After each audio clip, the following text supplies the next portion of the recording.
segundos debe disolver el ego, incinerar las semillas del yo y bañarse en las aguas del leteo. Esto lo saben los dioses, las chispas, las llamas, los dragones resplandecientes de sabiduría. Nadie podría en verdad pasar mucho más allá del sexo, los afectos y la mente, sin bañarse previamente entre las aguas del leteo. Después del nacimiento segundo necesitamos volver pedazos el velo sexual adámico o velo de Isis, para penetrar en los grandes misterios. Hijos de la tierra. Escuchad a vuestros instructores los hijos del fuego. Adeptos de la luz. Invocad a vuestra madre divina Kundalini y sumergios entre las profundas aguas del leteo. Capítulo 39. Las ninfas Iris, divina doncella inefable, diosa mensajera de alados pies, tú proteges a las mujeres iniciadas, que trabajan en la fragua de Vulcano. ¿No fuiste acaso tú, sublime beldad, aquella misma que entregara a Turno el belicoso jefe Rútulo, aquel mensaje celestial de Juno la diosa de las matronas iniciadas? Y después de las solemnes libaciones el aguerrido Turno, cual un nuevo Aquiles, avanza amenazante con su ejército sobre el campamento troyano, así está escrito y esto lo saben los divinos y los humanos. Empero, los troyanos, ni tardos ni débiles, se reunieron en la plaza de armas y pronto estuvieron en línea de batalla. Terrorífico, dantesco, aterrador, Turno da vueltas incesantes alrededor de las murallas troyanas, extraño destino, repetirse en el Lacio los épicos combates de la destruida Troya. Sin embargo, esta vez, los troyanos, a pesar de ser veteranos de tantas guerras, no osan enfrentarse al enemigo en campo abierto, debido a la ausencia de Eneas, quien ahora se encuentra ausente. Lo que vino después, lo sabe la leyenda de los siglos, chisporrotea amenazante el fuego, las llamas, las ardientes antorchas. Rútulo ha querido quemar las naves de Eneas. Suplica Cibeles, la divina madre Kundalini, al Cristo cósmico, Júpiter, el hijo de Cronos, y este ayuda a los troyanos. Afortunadamente aquellas naves estaban formadas de madera sagrada de pino talado en el santo monte de Lida, donde el Cristo, Júpiter, tenía su bosque favorito. Y. Asombro. Maravilla. Las misteriosas naves, en vez de arder como holocausto fatal, se transforman en ninfas del inmenso mar. ¿Cuándo se entenderá esta sabiduría? ¿Quién comprenderá estos prodigios? Ah. Si la mente humana no se hubiera degenerado tanto, yo, sí he visto muchas veces tiernas doncellas vestidas de novia como listas para celebrar las bodas. Sí, oh Dios. Las he visto al pie de cada pino, almas inocentes, ¿verdad? Elementales vegetales. Sí, esos son en verdad los elementales de los pinos, cada uno de estos árboles de Navidad tiene alma propia. ¿Cuándo volverán los cultores del Cristo a establecer sus santuarios entre bosques llenos de pinos? ¿Qué tienen poderes estos árboles? ¿Quién osaría dudarlo? ¿Pudieron acaso los guerreros de Turno, el nuevo Aquiles, convertir las naves troyanas en holocausto? Si las gentes despertaran conciencia, podrían conversar cara a cara con las ninfas del borrascoso océano. Si las gentes despertaran conciencia, podrían platicar con los elementales de los pinos. Empero, ¡qué dolor! ¡Dios mío! Las pobres gentes duermen profundamente. Ah. Si esos que investigan en el terreno del ocultismo comprendieran de verdad al autor de las metamorfosis de las plantas, si entendieran a Humboldt con su cosmos, si de verdad intuyeran el Timeo y el Critías de Platón el divino, entonces se acercarían al anfiteatro de la ciencia cósmica, y penetrarían en el misterio de la magia vegetal. Si esos que estudian anatomía oculta comprendieran los misterios de Devi Kundalini, si de verdad amaran a Cibeles y a Júpiter divino, si trabajaran en la novena esfera, entonces serían admitidos en los paraísos elementales de la naturaleza. Recordemos ahora al coro de ninfas de Calipso en la tan ocultista obra de Telémaco de Fénelon. Cierto grupo esotérico que visitó alguna vez la antigua Ulises en la cuarta dimensión, tuvo la inmensa dicha de ser asistido por un grupo de ninfas marinas. Las hadas aquellas tendieron sobre el musgo de una roca milenaria, un fino mantel de encaje cuya hermosa figura podría compararse a la de esos sutiles tejidos, que forman a veces los cirros en el cielo, y allí mismo, sobre vajilla de factura atlante que de lejos por sus colores recordaba la loza talaverana hace algunos años tan de moda, les sirvieron una comida de frugal apariencia, pero tan nutritiva que parecía llenarlos a todos de felicidad y juventud. El trigo, el centeno, el arrope, el maíz, la coca, la nuez de cola, el pan sopari, que los adeptos hindústaníes dan en señal de alianza a sus discípulos, la miel, el mosto sin fermentar, 1000 jugos y melazas indescriptibles constituían los platos. Deliciosos platillos que ni Brillat Savarin probó nunca, ni Montiño y Altimira alcanzarían jamás a comprender. Un licor fragante, servido en copa de ágata que recordaba al cáliz del Santo Grial, terminó por sumir a este grupo de hermanos en un estado extraño, misterioso. Se sintieron contentos, felices, llenos de vigor y de urdimiento, y capaces de embarcarse sin temor alguno en la aventura más terrible. Sobra decir que dicho grupo exploró la Atlántida y conoció todos los misterios del sumergido continente. Yo también conocí dos ninfas maravillosas cuando navegaba en un velero por el mar Caribe. Ellas vinieron a nuestro encuentro por entre las embravecidas olas, eran de una belleza incomparable. La una tenía el color de las violetas, doncella delicada, flotaba entre las aguas y a veces caminaba con un paso rítmico e inocente, avances dulces, ágiles y sencillos, sin nada de animal y mucho de divino. Parecía más bien una india de pies desnudos. La otra tenía el color maravilloso de los corales. En la forma cordial de su boca la fresa dejó su púrpura y en el sutil dibujo delicado de aquel rostro, resplandecían sus ojos. Rayaba la aurora en el océano, las vi y me hablaron con el verbo de la luz. Luego muy despacio se acercaron a la playa y se subieron sobre las rocas de los acantilados. Yo me hice amigo de esas dos ninfas maravillosas y cuando pienso en sus poderes y en esos barcos de Enias transformados, me sumerjo entonces en meditación y oración. Capítulo 40. Runa Nota. Es urgente, indispensable, necesario, que en este mensaje de Navidad 1968-1969, estudiemos de verdad, muy a fondo, la famosa Runa Nota. Continuemos estudiando la cuestión del karma. Escuchadme, querido lector. Un día cualquiera, no importa cuál, regresábamos Rafael Ruiz Ochoa y mi insignificante persona, de la pintoresca ciudad de Tasco, Guerrero, República de México. Veníamos hacia el Distrito Federal en un destartalado vehículo que debido al peso insoportable de los años, rugía espantosamente en forma estentórea con mucho bochinche y estrépito. Resultaba curioso ver aquel anciano y carcamal vehículo en plena marcha, se recalentaba horripilante y pavoroso como algo dantesco y mi amigo Rafael tenía la paciencia de lidiar con él. De cuando en cuando nos deteníamos a la sombra de algún árbol del camino para echarle agua y enfriarle un poco. Esta era una faena de mi amigo Rafael, yo prefería aprovechar esos instantes para sumergirme en profunda meditación. Recuerdo ahora algo muy interesante.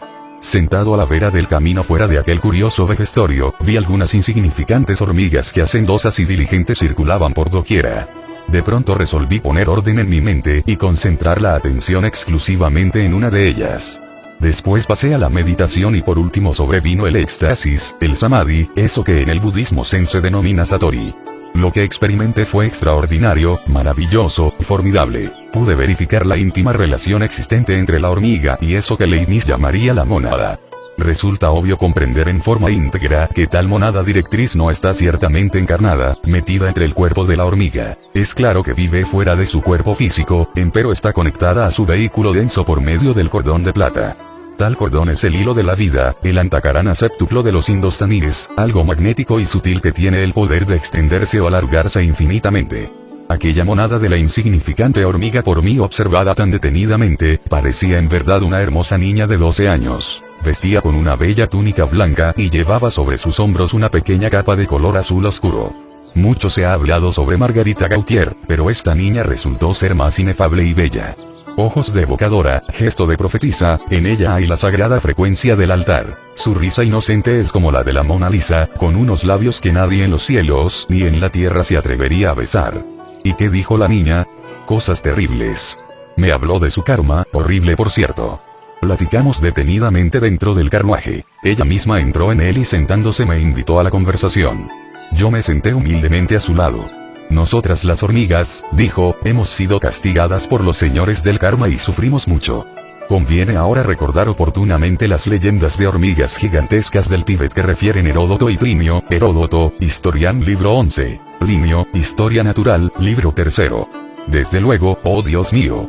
Sería difícil de primer intento imaginar a Lucifer como una abeja, o a los titanes como hormigas, pero es claro que estas criaturas también tuvieron su caída y esta en sí misma fue de la misma naturaleza que el error cometido por Adán. Muchos siglos antes de que apareciera sobre la faz de la tierra la primera raza humana, vivían en este mundo esas criaturas no humanas que hoy se llaman hormigas y abejas. Estas criaturas conocían a fondo lo bueno de lo malo y lo malo de lo bueno. Ciertamente y en nombre de la verdad tengo que decir que eran almas viejas, habían evolucionado muchísimo pero jamás en la vida se habían metido por el camino de la revolución de la conciencia. Es obvio que la evolución jamás puede conducir a nadie hasta la autorrealización íntima. Es apenas normal que a toda evolución le sigue inevitablemente una involución, a toda subida le viene una bajada, a todo ascenso un descenso. Estas criaturas renunciaron a la idea del conocimiento superior y del círculo esotérico de la vida y asentaron su fe en una jerga de tipo marxista-leninista como el de la Unión Soviética. Su modo de entender fue indudablemente más equivocado y más grave que el de Adán y el resultado está a la vista de todo el mundo. Esas son las hormigas y abejas, criaturas involucionantes, retardatarias, regresivas. Esos seres alteraron su propio organismo, lo modificaron horriblemente, lo hicieron retroceder en el tiempo hasta llegar al estado actual en que se encuentran.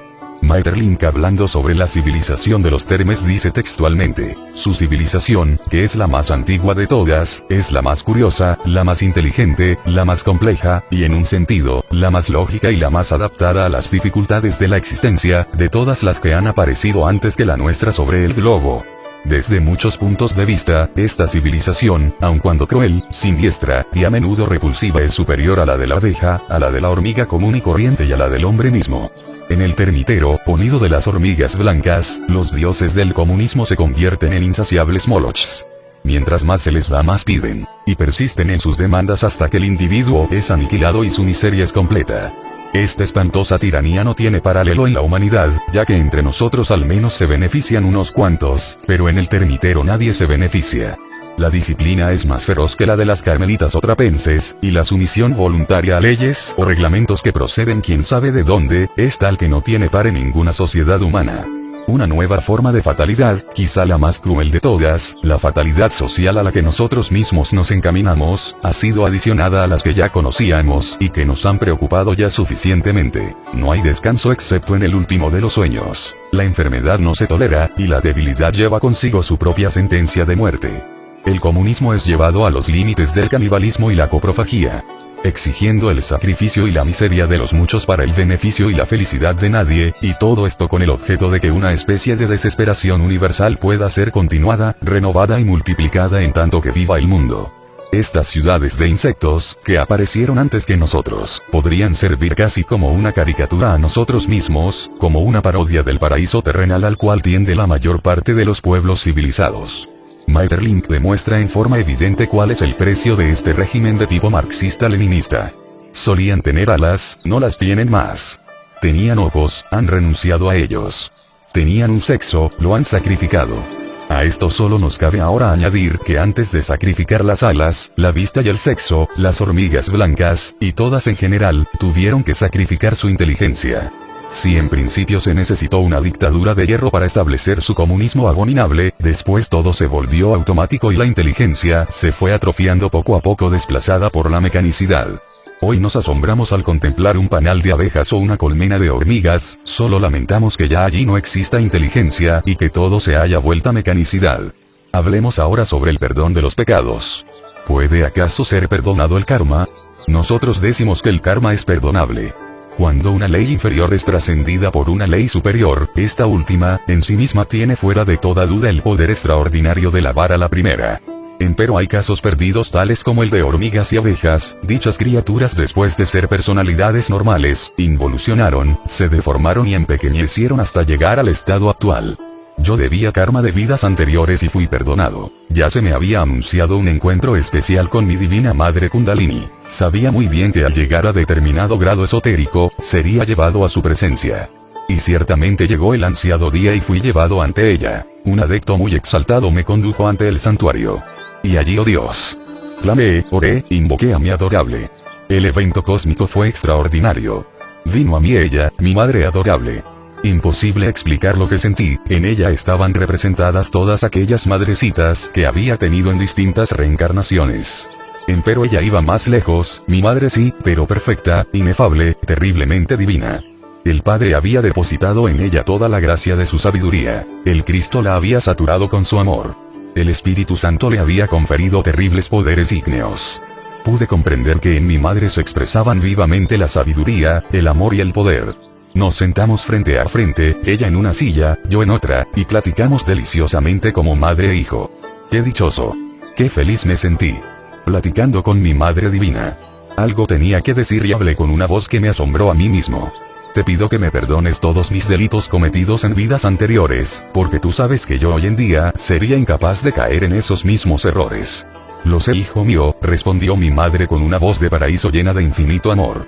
Ni por $1.000.000 volvería yo a cometer esos errores, continué diciendo a mi divina madre Kundalini. ¿Qué es eso de dólares, hijo mío? ¿Por qué dices eso? ¿Por qué hablas así? Entonces, oh Dios.